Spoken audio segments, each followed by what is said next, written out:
Welcome to another episode of the Trailblazers Experience podcast.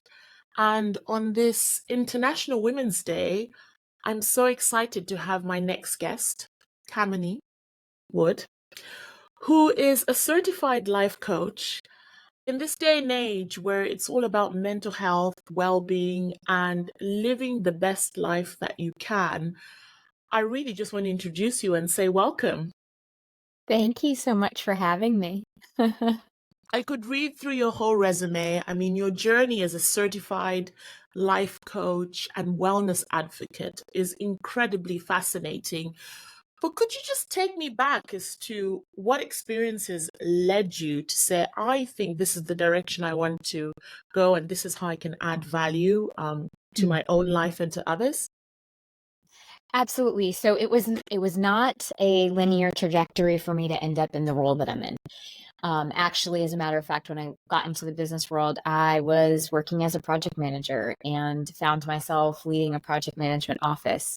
And then after that, I started from the ground up a law firm, actually with my husband, and found myself even in that role managing the people and understanding what the clients needed in order to help them figure out what it was that they were trying to accomplish through utilizing the law firm. I share that because in those professional roles, right from the beginning, what I was doing and what I kept finding myself in was in this role of helping others figure out what it was that they wanted, and then helping them identify what were the things that they needed in order to have those things be potentially accomplished. That was what was happening professionally. On a personal perspective, I was becoming a mom to 5. So my oldest is currently 22, my youngest is 10. Through that process, though, becoming a mom, I say that that has been my greatest teacher in life are my children. And I was witnessing and having mirrored back to me certain behaviors and tendencies. So I definitely recognize that I am a perfectionist by nature. It's part of my personality. Definitely had people pleasing tendencies and still continue to recognize when those are popping up and when I might be leaning into those. But I share this again because what was happening as a mom, I'm starting to see my children show up in that way and recognizing that they were emulating me, and I needed to figure out what was going on for me and how was I showing up. So I went through my own self-transformation journey and recognized where some narratives and some limiting beliefs on my part had taken hold and were holding me back. So through that own self-transformation, I recognized that not only was that for my own growth and the growth in terms of being a parent and showing up differently, but I was meant to go on that journey because now I can pay it forward with others. If I've had that experience, other people are having maybe a similar experience. And then recognize that what I loved from a professional standpoint was helping people grow and expand into what they wanted to become. So I really brought these two things together. And that's when I went on my journey of really training and certifying in life coaching, but then going beyond that and getting specialty certifications in different modalities, in different ways of helping individuals, because we're all different. So we assimilate information differently. And really about 6.5, 7 years ago now at this point, starting this one-to-one coaching practice. That's so interesting. You mentioned on your website that, many teenagers struggle with building self-confidence, and handling social pressures, which they seem to be a lot now than what it was 20 or 30 years ago, especially with social media, etc. Do you think there's something in your upbringing or your childhood that led you to this point to say, obviously having a professional career, then becoming a mother of 5, and then pivoting now to 360 to being a life coach? What did the early years look like for you? Oh my gosh, yes, absolutely. To answer your question quickly and succinctly, it's like absolutely my younger years have an effect on that. When I was younger, I grew up in a predominantly white town. Both of my parents are immigrants. My mom came to the States from India when she was 13. My dad was 19 when he came to the States. So they moved my sister and I to this town in Connecticut. Lovely town, have no complaints about the town, but being one of the only brown children in a classroom full of white kids, there's already a difference that you're seeing. And as individuals and humans, we have this need to belong and this need to be accepted. And so from a very early age, there was this pressure and internalized pressure of how do I fit in? How do I belong?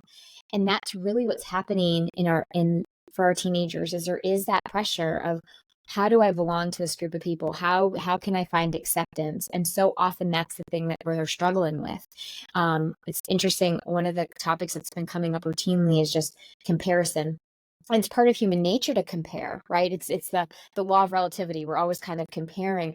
But what happens is that social comparison takes hold and adds just this other element, especially for our teenagers, of am I good enough? Am I measuring up? Am I good enough to belong to this group? Am I good enough to fit in here? Or what's wrong with me? And so it is so important for us to have that dialogue with our teenagers and to give them space to work through some of these false beliefs that could be taking hold. Like for me personally, at the age of 5 or 6, I didn't know it at the time, but there was definitely a false belief of you're different and don't belong, right? You need to now figure out a way to be good enough to be part of this group of people. That's so interesting, and that resonates with me as well. I was born in Germany, lovely small town, small village, but was the only person of color in that village. And it's interesting. As human beings, we're actually our color doesn't make us any different from anybody else, but it does have an impact on how you're perceived, and you feel like there's this validation that you're seeking constantly from people, and it does have an impact on your life as well. You talked about comparison syndrome, which some people describe as obsessive comparison disorder, which is probably elevated now in society. Talk me through, when you're coaching, how do you tackle, especially the things that are happening day to day, and how do you navigate that to help your clients or teenagers or adults who come into your services? Well, one thing is for us to acknowledge when the comparison is happening, right? Because so often we fall into that line of comparison and we don't sometimes even recognize that then this inner critic voice takes over and then we start judging ourselves. That's where the voice comes in and says, well, this person is doing this and you're not good enough. And so a lot of times what the work entails is stepping almost into observer mode and to recognize that one of the things that we're doing in comparison is we are comparing where we are in our story to somebody's completely different story that they're writing. It's almost like we're comparing one novel to another novel and they have nothing to do with each other. Another metaphor that I use oftentimes is that you're looking at somebody's curb appeal, right? You're looking at the outside of their house. It looks amazing, but behind closed doors, you have no idea how messy the inside of the house is. And here you are thinking that you're not good enough because you don't look exactly the same in terms of curb appeal. So it's just what a lot of times the coaching will entail looking at things through metaphor or through analogy, because sometimes we're so stuck in where we are in comparison, we have to step outside of it in order to see it from that observer mode. But then beyond just acknowledging what the thoughts are, then it becomes, okay, so what's actually true about me? What's really the truth? Because so often our minds start telling us these false beliefs and false truths. And if we can acknowledge, notice, and name them, now we can start breaking them down and actually live into what's true for us. That is so important. You've talked about pivotal moments that just have ignited your passion for coaching and led you to establish, you call it Live Joy Your Way, and develop the Rise Up program. Do you want to talk to me about that? Yes. So yeah, the name of my company really did come out of this idea of, so many of us will say, I just want to be happy. I want to be happy. I want my kids to be happy. And what really hits me with that is that happiness is an emotional state like other emotional states. It has a lifespan of 90 seconds to 2 minutes, right? Really what it is that I think we're looking for is joy and fulfillment. And then it's really important in my mind to define that for ourselves instead of looking for this external validation of what is joyful or what we should be enjoying. It's what it does, what fills me up. And so that's where the name of my company came from, this is about living joy your way, living your life in your authentic way. And that's where the whole Rise Up came from, was, recognizing what's going on, doing the inner work, inner knowing, doing the self work, and empowering yourself to make the changes, unlearn some of those false beliefs and false narratives, and then you're going to program yourself into putting it all together into this new narrative from this new story that you're writing for yourself. And in that process of rising up, we're going to create and you're going to live into your authentic me, because really that's what this is about, is you getting to be your authentic self, not the definition or not living into the definition of success by somebody else or the definition of who you should be by somebody else. It's you defining for yourself, who is that authentic me, and let me live joy in that regard. To our audience, I'm sure someone is saying, okay, what is a life coach? And how do I even define if that is a career path I would like to take? Sure. Yeah. So many people, I think, do wonder what a life coach is. And I know that on the receiving end, people are like, I don't need a life coach. I know how to do life. And it always kind of makes me smile and laugh, because you're right. You do know how to do life. A life coach, though, is really about being that co-collaborator with an individual and helping them figure out what it is and really get clear on what those goals are for themselves, and then helping them identify what are those steps. Like, so now that they've identified the goals, what are the steps that they want to take to live into those goals that they've set for themselves? Now, all of us life coaches have different ways of working. Mine tends to be doing a little more deeper work, just because I've trained in some of that deeper work. My belief is that if we have a deeper understanding of self, with that deeper understanding, we can truly get to that place of what are those inner goals that we have for ourselves, and then finding what really motivates us to move through that. But ultimately, a life coach is that person who can be that co-collaborator, be that accountability partner to help you not only set those goals, but live into them. Yeah. And when you talk about those people, what are some of the things you've specialized in? Because I've seen, for example, you talk about breath work. Yes. Talk to me about that as well. So the deeper work that I really do is understanding of self. So where I do a lot of work with my clients about where are these narratives coming from. That's number one. Then I do work through the somatic side, which is body intelligence, right? Because so often we try to just get to the answers from a cognitive perspective, but sometimes for those of us who are thinkers and overthinkers, we can get caught up in our thinking. And so sometimes we've got to drop into the body, and the body does have so much intelligence. As a matter of fact, most often our body's going to respond first before we even have the thought that we're going to have. So like a lot of times when I'm working with clients with anxiety, once we work together, they'll notice that their body actually feels it first before they even have the thought about anxiousness, or they feel the anxiousness. So the somatic work that I do is dropping into the body, understanding what the sensations are in the body. And then I have gotten certified in breath work, because once again, with our body holding on to all of that, if we can utilize breath work, and I use circular breath work, so it's a belly, chest, exhale pattern of breath work. What we end up doing is we get the air flowing, but we're also releasing a lot of what we've been holding. And many of us hold all of that in our gut center. And so being able to just release that, there can be a huge emotional cleansing that comes with that as well. Yeah, there's been a lot of studies and research done about the effects of breath work on stress and mental health, and, how it impacts, and just raising your own self-awareness, isn't it, with whatever's going on with you, helps you combat whether it's a trauma or grief or whatever it is that you're going through, be it anxiety. And we take it for granted because we're living in such a fast-paced world. Everything's Yes. at 100 miles. I'm guilty of it as Yes. well. Mm-hmm. And taking the time to actually take a moment to reflect and focus on what's happening with your body, it's learned behavior. Oh, definitely. Definitely. To your point, and it's such a great point, is we are living in such a fast-paced world. And so we're constantly on the go. And so often we do not even have any idea of what our body's feeling at any given point. I will share with you that with most clients, the first few times I ask them, okay, where do you feel that in your body? They kind of look at me dumbfounded, like, what, Kamini, do you mean by that? I have I don't know. And they have to drop in, because it's like, wow, I have not been paying attention to the fact that I've been holding that stress or that anxiety in the pit of my stomach, or I've been holding it up here in my chest or in my throat. All of a sudden, this awareness is just, it's releasing, because once we become aware of it, we actually have the ability to decide how we want to respond, or the choices we want to make to move through what it is that we're dealing with. Yeah. And just reflecting on your journey, what are some standout moments or achievements that you think have shaped your perspective and approach to coaching? Obviously, lived experience is the best teacher. And how has that fueled your mission in terms of what you're looking forward to in the next few years as well? Oh, I love that question. And you're absolutely right. Lived experience, best teacher, absolutely. Hands down. I will say though that the accomplishments along the way, like for instance, I set out and thought that I was going to have a practice focused on women. And here I am with a practice focused on teenagers through mature adults, half women and half men.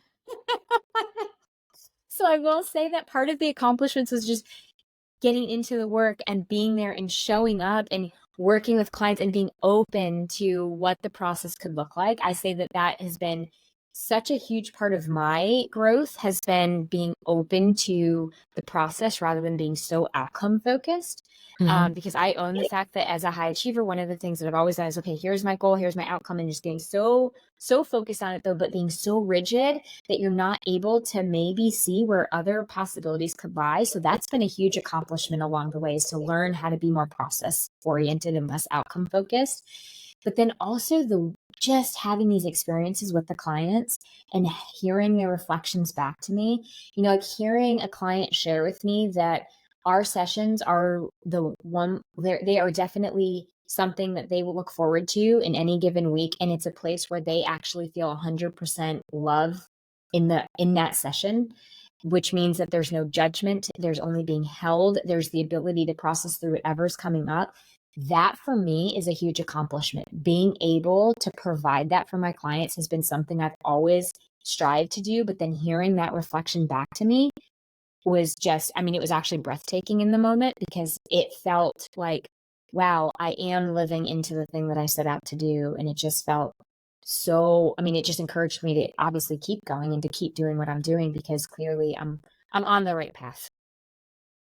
It's interesting because you talked about not being outcome focused and being, focused on the process, the journey, which probably is a motto for no matter what career path you're in, because sometimes we forget about that as well, that the journey is actually part of the process.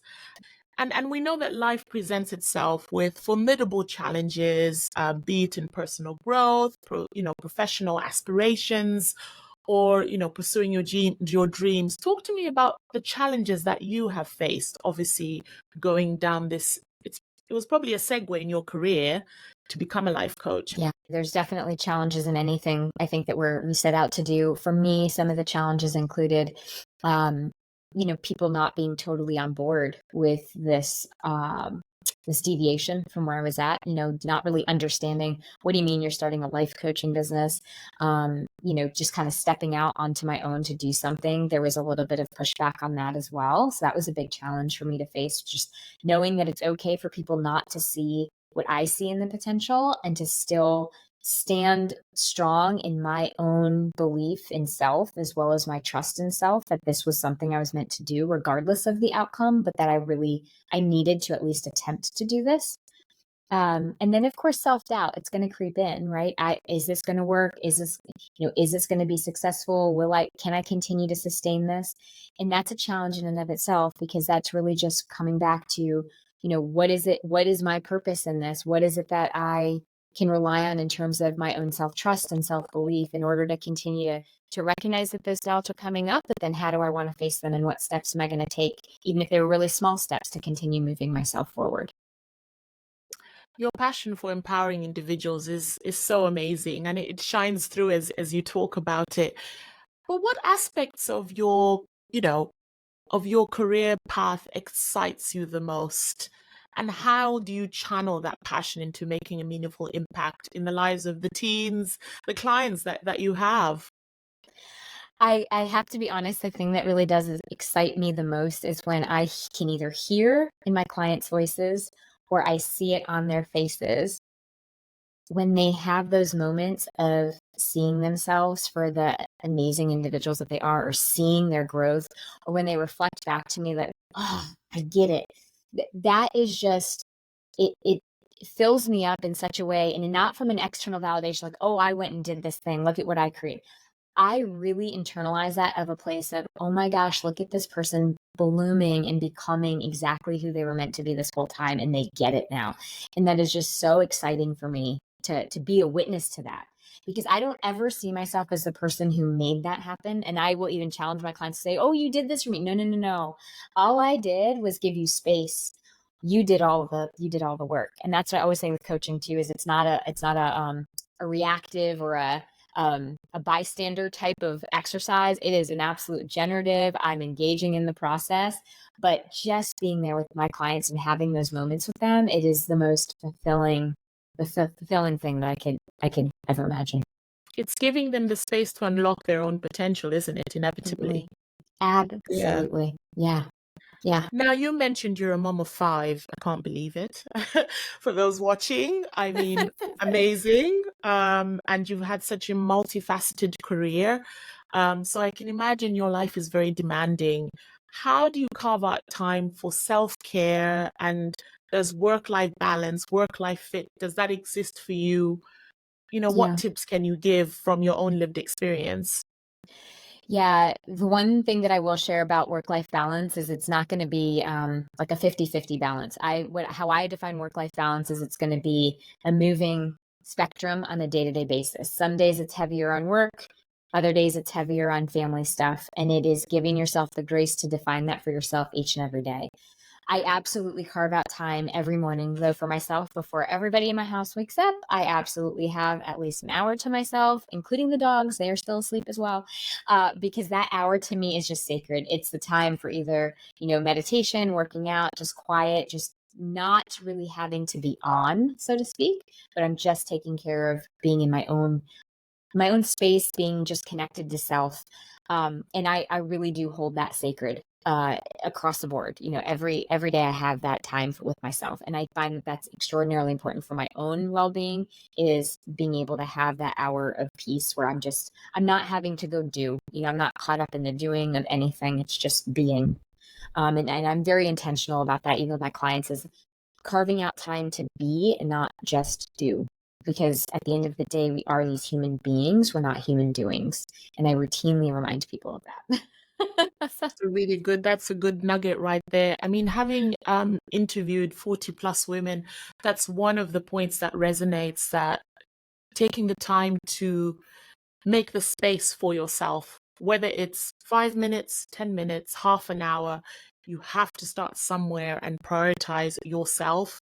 And it might be you've got toddlers, so it has to be 5 minutes, or you're a caregiver, or, you've got a busy, but starting five will turn into 10, then to 15, Yes. to 20, and you build it over Yes. time, I believe. Yeah. Absolutely. And that's such a great point. I mean, start, right? Start with the 5 minutes, because it will grow over time. And that's what I mean by balance too, is sometimes, there are days where maybe I can't get the full hour because somebody needs to be at school early or something like that. Great. I still carve out whatever I can. And I recognize and am grateful for the time that I can carve out. But it is important to carve out something for myself each day. And if, for instance, in the morning, like recently I had to hop a flight at 6 in the morning. So that time in the morning didn't happen. I made sure before the end of the day, I had at least 20 minutes of just being rather than doing. Just listening to you about your own approach to your personal well-being, your approach to coaching and your own personal life is more holistic and comprehensive. And you've talked about mindfulness, meditation, breath work, and the positive impact it has in your clients. I only heard about breath work from listening to podcasts. And how did you discover it yourself, that you could say, I think this is something I can employ in my own coaching sessions? Well, actually, it was through my coaching work, because I was recognizing that clients were getting stuck in their thoughts. And so then I started doing more research of, okay, well, what are some other ways that we can access and get through? How do we break down when we get stuck in the rabbit hole of thoughts? What are the other modalities that are out there that maybe I haven't learned about and could educate myself on? And so that's where I started to find the somatic work. And then the somatic research ended me in looking at things like meditation, looking at mindfulness, and looking at breath work as different modalities to potentially add into what I know, and recognizing that I needed to learn about them and to educate myself on them, because again, my work is holistic. So I'm going to meet my client where they are. And if I'm really truly going to live into that, then having the ability to utilize a different modality based on where they are was really important to me in running my practice. So again, if somebody is able to work from a cognitive perspective, absolutely, we can do cognitive work. We can coach from that perspective. But if they're too wrapped up in their thoughts, or maybe the anxiety is too high, their nervous system is outside of the window of tolerance, then we come from a somatic perspective. We take that bottom up approach, and we either utilize mindfulness or we utilize breath work in order to regulate their nervous system in order to then do the deeper work. It's finding the right tools, isn't it, for what you're trying to achieve as well. Let's talk about networking and mentors. Because obviously you were inspired to move into this direction, which is so inspiring. It's one of those acts of service, I would describe them, where you're fulfilling something for yourself, but giving back to others. How do you build your network, and is mentorship a very important part of your journey? I absolutely believe in mentorship. Well, first of all, I will tell anybody that the best coaches have coaches, because we all have things to work through. We all have things to learn. And if we can have somebody in our corner that we can depend on, that's, I mean, just a huge plus. And so I've been blessed to have a certain mentor in my life, and she's been instrumental in helping me work through things like self-doubt, but also just giving me advice along the way. When I think about even like teenagers, for instance, when they know that they have somebody that they can count on as that mentor, it makes a huge difference than feeling like you're isolated and you have to go it alone. Knowing that you have somebody that you can share those vulnerabilities with, or share some worries or concerns with, or ask for support, or ask for ideas, it's a huge part of being able to continue to grow and evolve. And so, I mean, I know that plenty of people have reached out to me on just a couple, just asking for advice along the way. And I've tried my level best to give them some either resources or to try to answer what questions they might have. I'm ever thankful for the mentors that I've had along the way. I mean, I continue to have one that I work with routinely. She's always available for me. But even before that, I had other coaches. I mean, even in the training programs, I was very particular about what training programs that I would engage in, because mentorship was such a big part of it. I was really careful not to select programs or trainings where it was sort of like, okay, you're signing up for the training and you're kind of on your own. I needed to ensure that there was mentorship along the way, because so much comes of that co-learning. Yeah, and you're touching on something that I listened to Gabor Mate, and he was talking about how we don't need to think that networking or mentorship should be mutually exclusive, or it's only if you have money in your pocket that you're able to reaching out to people. Everyone's got a phone, there's YouTube, there are books you can read, you can be inspired by reading about other people's journey, listening to podcasts, or even just reaching out. What's the worst that can happen, isn't it, as well? Yeah. Do you find sometimes it's hard I found through the various phases in my life, to define what are you looking for in that mentorship? Because I can say, well, I want a mentor, but why? There's the why behind that. Yeah, and sometimes it's about going in with an open mind again of, what maybe we don't know exactly what it is that we're looking for, and maybe it's really start just with the connection, right? Because a lot of times I think what happens, at least for me, is if I get too attached to what is the specific thing that I need from this particular mentor that I'm reaching out to, it becomes very closed and almost rigid. And then there's a little bit of disappointment if that thing isn't being accessed immediately. But instead, if we kind of open up a little more and we just make it about the connection first and foremost, and allow from that place to then understand where we're in alignment and what might be, again, mutually beneficial for each of us. How can I give and how can I receive, and vice versa, so that we both are getting something out of that relationship. At least that's how I've approached it. And it seems, for me, that's the mentorships and relationships that seem to be kind of like that mutually beneficial for both parties. And I've enjoyed most. I like that. You're talking about building that connection. So it's, sometimes it's even active listening. They're learning about you, you're learning about them. And ultimately, I mean, mentors are human beings, isn't it? They're also navigating through life. They don't have all the keys unlocked, but their lived experience is probably what's able to help build the relationships and maybe impart knowledge to help you grow, or they could even elevate themselves as well. Exactly. That's a really key thing too, is even in a mentorship, you may have a mentor they still are getting something out of that relationship too. And I think sometimes we forget that, or maybe that's what keeps us from fully embracing that, because we almost feel like they're above or they're superior. And then we tend to lose track on the fact that there's still a give and take on both ends. Yeah, definitely, definitely. So circling back to being a life coach, someone's listening right now and they're saying, okay, I feel this is the journey I'd like to take. What are some tips in terms of the research for the right modules or things they should consider when embarking on that journey? My advice for people who are ready to embark on the journey is to do that research into programs and training programs that seem to be most aligned to you. I know that there are some individuals who just embark on the journey and become a life coach, and I'm not disputing that that's definitely a path. For me personally, if given the intimacy and the importance of the work that we're doing with individuals, though, I'm a true advocate of ensuring that you're trained in a way to truly help people, because what happens is, and this is something that's really important to me, and I've actually gone and become trauma informed and trauma sensitive trained, because we don't want to ever cause harm to people. And so just making sure that you've gotten the training you need in order to really serve people without worrying about harming them is important. So just taking the time to research which program is most aligned with you and will give you the knowledge and education that you need in order to move forward with your practice. I like that. That's a very good tip right there.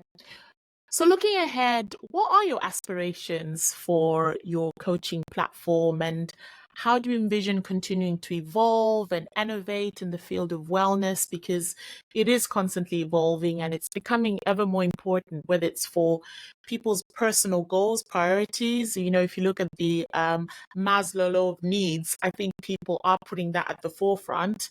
And also Mhm. organizations are investing in that for their, Yeah. whether it's leadership or executives or staff as well.